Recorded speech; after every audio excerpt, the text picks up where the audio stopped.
Welcome to my channel. Subscribe to the channel and listen to my stories every day.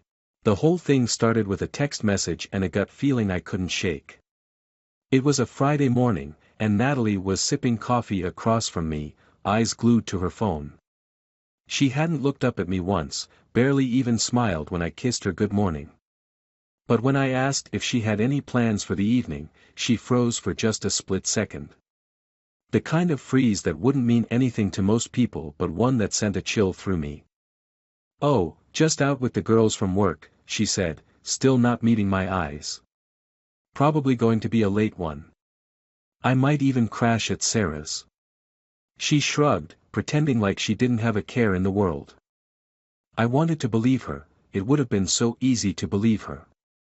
But there was something off, a tension hanging in the air that made it impossible. Natalie and I had been together for over a decade, and I knew her well, at least, I thought I did. So, when she slipped away to grab her bag, leaving her phone on the counter, I did something I never imagined I'd do. I picked it up. At first, there wasn't anything unusual. Texts from friends, the usual chatter. But then I saw the messages from someone named Brad. Nothing alarming, not at first glance. He'd messaged her about meeting up for a quick coffee, and her response was breezy, casual. But there was a flirtatious tone in the way they bantered, one I hadn't seen in her texts to anyone else. And then, just as I was about to put the phone down, another message from him came through. "Can't wait for tonight, babe." Babe? My heart hammered in my chest. I almost put the phone back where I'd found it, but then something twisted inside me, a need for the truth, however painful it might be. I clicked on the message history between Natalie and Brad, scanning through the conversation as quickly as I could. There were vague plans, hints about nights together, a couple of emojis that made my stomach lurch. Nothing outright damning, but it was clear as day to me. She was hiding something. That night, Natalie left as planned, giving me a distracted peck on the cheek before slipping out the door. She didn't even seem to notice the tightness in my expression, the barely restrained anger simmering underneath. I let her go, watched her drive away, and did nothing to stop her. Instead, I poured myself a drink and waited. I didn't know what I was waiting for, exactly, some kind of confirmation, maybe, or just the chance to think it all through. My thoughts raced, tangled, threatening to spin out of control, but one thing was becoming clear. This wasn't something I could ignore. Over the next few weeks, I kept my suspicions quiet, watching and waiting. I didn't confront her because I wanted something undeniable, something she couldn't wiggle her way out of with excuses or half-truths. So I started paying attention to the small things. The way she'd disappear into the other room to take calls, how she'd smile just a little too long at her phone screen, how she'd been spending more time working late. On more than one occasion, I found receipts in her coat pockets, restaurant tabs from places she never mentioned, even though we usually talked about everything. Once, I found a receipt for a hotel, tucked away with a crumpled tissue, and that nearly pushed me to confront her right then and there. But instead, I held back, letting the anger build, feeding it with every lie she spun. Each lie was like kindling, stoking a fire that was only growing hotter and hotter. I decided to follow her one night. It was a Saturday, and she was getting ready to go to a friend's party. At least, that's what she told me. She seemed excited, humming to herself as she got dressed, but when she thought I wasn't looking, I saw the change in her expression.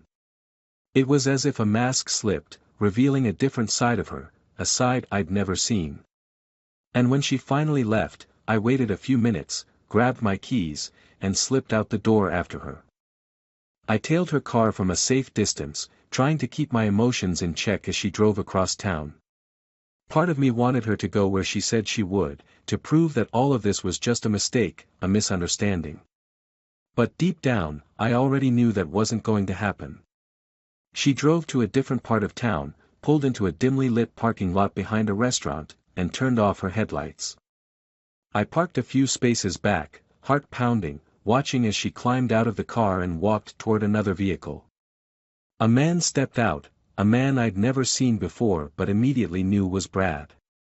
He wrapped his arms around her, pulling her close, and they stood like that for what felt like an eternity. And as I sat there, frozen, watching my wife melt into the arms of another man, something inside me broke. I didn't confront her then.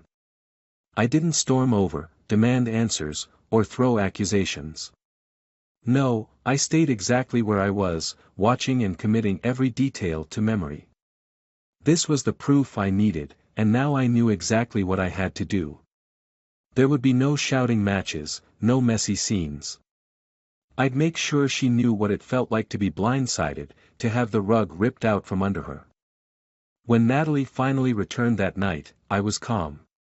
She walked in with a guilty smile, giving me some half-hearted excuse about her phone dying and her friend driving her home. I just nodded, barely paying attention, which seemed to throw her off. She asked if everything was okay, and I gave her the most convincing smile I could muster. Everything's fine, I told her, and she seemed to believe it. But I had a plan, and I'd set it into motion soon enough. There was no need for her to know yet, she'd find out when the time was right. And when she did, she'd realize exactly how much she'd underestimated me. The following week was a blur of planning and quiet fury. Natalie carried on as if nothing had changed, oblivious to the fact that I knew her secret. She was out more often, claiming late work nights or outings with friends. I'd nod, offer a bland smile, and watch her go. I felt like I was holding a loaded weapon, just waiting for the right moment to pull the trigger. One evening, I stayed late at the office to comb through our finances. For years, I'd left it all in Natalie's hands. She had always been meticulous with budgets and investments, keeping us secure. But now, I needed to know exactly what we had and where it was going. I started with the basics: bank accounts, savings, and investments. Nothing seemed out of place, but I knew there was more beneath the surface, hidden beneath her facade of a loyal wife. After all, Natalie was careful, calculated even. I had learned that the hard way. I started looking for things that might have slipped her notice. Receipts stashed in drawers, credit card statements from months past, little things that might reveal how she'd been using our resources. It didn't take long to find the signs: a few hotel charges, a couple of restaurant receipts with Brad's signature scrawled next to hers. She hadn't covered her tracks perfectly, maybe she thought she didn't need to. With every receipt, every record of a secret night, my plan solidified. The part of me that wanted to confront her right away was quickly snuffed out. I didn't want a fleeting satisfaction, a shouting match that would end in tears and apologies I'd never believe. No, this was going to be different. It would be controlled, thought out, and inescapable. Over the next few days, I prepared my exit quietly. I transferred funds from our joint accounts into one I'd set up separately. I put together a list of assets, noting the ones that could be quickly liquidated. It was like I was dismantling a life piece by piece, sorting out what I wanted to keep and what I could leave behind. And through it all, Natalie carried on as if we were the perfect couple. She still smiled at me, still cooked dinner on the nights she was home, even snuggled close on the couch, not realizing that her perfect picture was about to shatter. That Friday night, I suggested we go to dinner at a little restaurant we used to love. It was quiet, dimly lit, the kind of place where we'd spent long nights just talking and laughing in the early years of our marriage. She seemed surprised by the invitation, but eager, and for a moment, I saw a flash of the woman I'd once adored. We ate, talked, and reminisced about those early years, and part of me almost forgot. I almost wanted to believe she'd still love me if she knew what I'd seen. But then, as she laughed at some memory from our honeymoon, her phone buzzed on the table, and I watched her face shift. She glanced down, her expression faltering for the briefest moment. "It's just Sarah," she said quickly, but I saw through her lie. The moment was gone, the mask was back, and I remembered exactly what I'd come here to do. After dinner, we walked back to the car, and as we drove home, she reached across the console, slipping her hand into mine. It felt hollow, her touch, and I forced myself to keep a neutral expression as she prattled on about her plans for the weekend.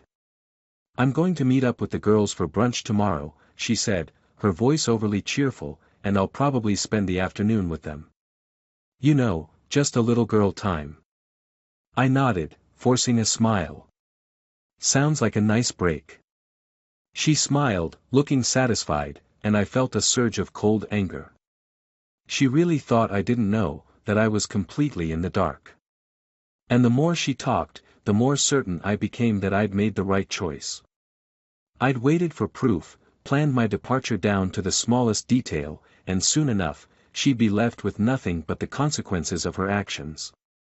The next morning, she left early, dressed casually but with a touch more makeup than usual, a little extra care taken with her hair. I stayed back, watching from the kitchen window as she got into her car, waved goodbye, and drove off. Once she was out of sight, I went to our bedroom and opened the closet, pulling down my packed bags. I'd filled them days before, every item chosen carefully. I didn't need much, just enough to start fresh, far from here, far from her. I left a note on the kitchen counter. Short, simple. It said everything I wanted to say in as few words as possible. "I know. Enjoy your new life. I won't be around to see it." Then, I walked through the house one last time. The photos on the walls, the furniture we'd picked out together, the little knickknacks she loved so much, they all felt like remnants of someone else's life. I wasn't leaving just a house or a marriage. I was leaving a past version of myself, the man who'd trusted, who'd believed in love. That man was gone, replaced by someone who had learned to see through the lies, who had finally chosen himself. By the time she returned that evening, I was long gone. She'd come back to an empty house, an echo of a life she'd taken for granted, and for the first time, she'd know what it felt like to be left behind. And that was the true satisfaction, not the revenge itself, but the knowledge that she'd underestimated me. Leaving felt liberating, like shedding a weight I'd carried for far too long. I drove without a clear destination, just wanting to get away, putting miles between myself and that empty, shattered house. By the time I stopped, hours had passed, and I'd crossed into another state. I found a small motel just off the highway and checked in, the exhaustion finally catching up with me. But even in that tired haze, I felt the dull throb of satisfaction. I was gone, and Natalie would be coming home to nothing but silence. The next morning, I woke early. It took a moment for reality to settle in, the strange mix of loss and relief. I thought about her reading my note, the look that would have crossed her face when she realized I knew. I could picture it so vividly that it almost felt like I was there, watching her as the reality of her betrayal, and my revenge, sank in. There was no anger in my chest anymore, just the quiet satisfaction of knowing that she'd finally been exposed. I spent the day in that small town, wandering through local shops, grabbing coffee at a diner, blending in with the strangers around me. There was a certain comfort in being anonymous, just a man with no past, no ties, no burdens. That night, back in the motel room, I scrolled through old photos on my phone, pictures of Natalie and me at family gatherings, on vacation, laughing and smiling in ways that felt foreign now. I saw myself in those pictures, looking so naive. I turned off the phone and let it fall to the floor. That man didn't exist anymore. After a few days, I rented a small apartment on the outskirts of town. It was nothing like the life I'd known with Natalie, bare walls, simple furnishings, no trace of a shared life. But it was mine, untouched by her lies, and that was enough. I settled into a routine, keeping busy with work, avoiding the empty spaces where my mind might wander back to her. I wanted to move forward, to start fresh. But the shadows of what she'd done lingered, creeping into my thoughts when I least expected it. One afternoon, as I was coming back from the grocery store, my phone buzzed with an unfamiliar number. I stared at it for a second, feeling a knot of dread tighten in my stomach. I'd cut off all contact, blocked her number, changed my email. There was no way she could reach me, unless she was desperate enough to try another way. Against my better judgment, I answered. Hello. There was a pause, then her voice came through, shaky and soft. Is this Thomas? I nearly hung up right then, but something kept me on the line. Maybe it was curiosity, a twisted desire to hear her panic firsthand. Who is this? I asked, even though I already knew. It's me. Natalie. Hearing her say my name, the familiarity of her voice, it all came flooding back, the betrayal, the anger, the cold satisfaction of leaving her. I steeled myself, kept my voice steady. What do you want, Natalie? She hesitated, and for a moment, I imagined her standing in our empty kitchen, clutching the phone, searching for the right words. I came home, and you were gone. Just gone, with no warning. You didn't answer my calls or messages. I didn't know where you were, if you were okay. She trailed off, her voice cracking slightly. Thomas, please, just talk to me. I leaned against the counter, crossing my arms, letting her hang in silence for a moment. You're surprised I left? Really? You thought I'd just keep playing the fool, pretending not to know about your affair? Another silence, deeper this time. I don't know what you're talking about, she said finally, but her voice lacked conviction. Brad, I said flatly. The dinners, the hotels, the nights you spent lying to me. Don't insult me by denying it now. She drew in a sharp breath, and I could almost feel her scrambling for an excuse, a way out. Thomas. I don't know what you think you know, but... I know enough, I interrupted, my voice icy. I know you've been lying to me for months. I know about the time you spent with him while pretending to be with friends, or working late, or whatever lie you thought I'd believe. So don't try to spin this, Natalie. You got what you wanted. I'm out of your life. You can have him now, with no secrets, no hiding. Her voice cracked as she whispered, please. Thomas, it's not what you think. I laughed, a bitter, humorless sound. Of course it isn't. It never is, right? There's always some twisted way you can make yourself the victim. But not this time. This time, you get to live with the consequences. So tell me, Natalie, how's that going? For a long time, she didn't answer.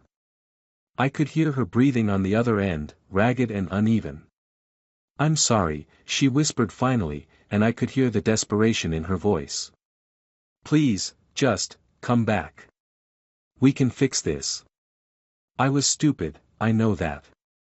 But don't throw everything away over one mistake. One mistake.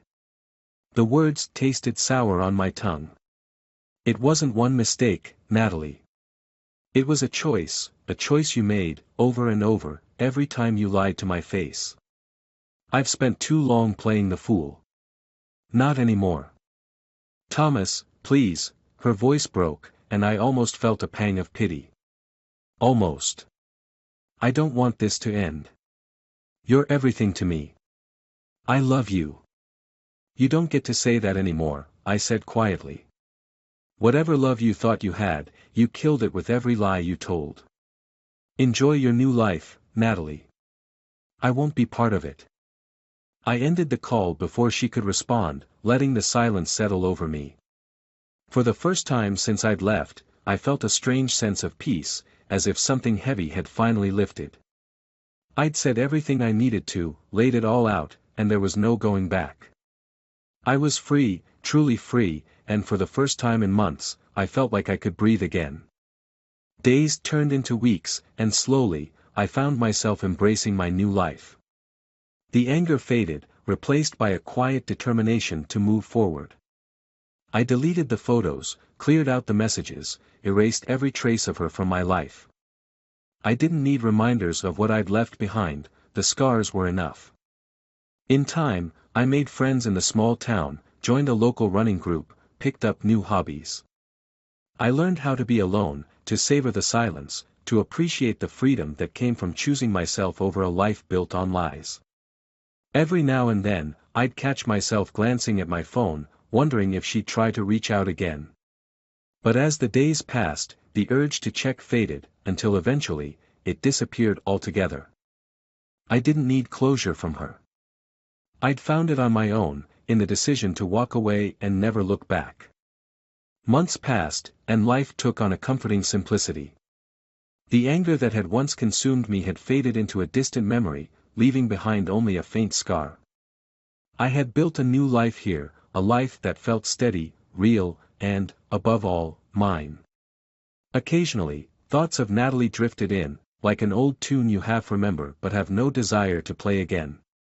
I'd cut off all contact, blocked her number, erased our shared life from my digital footprint. For all intents and purposes, she didn't exist to me anymore. I was free, and it felt good.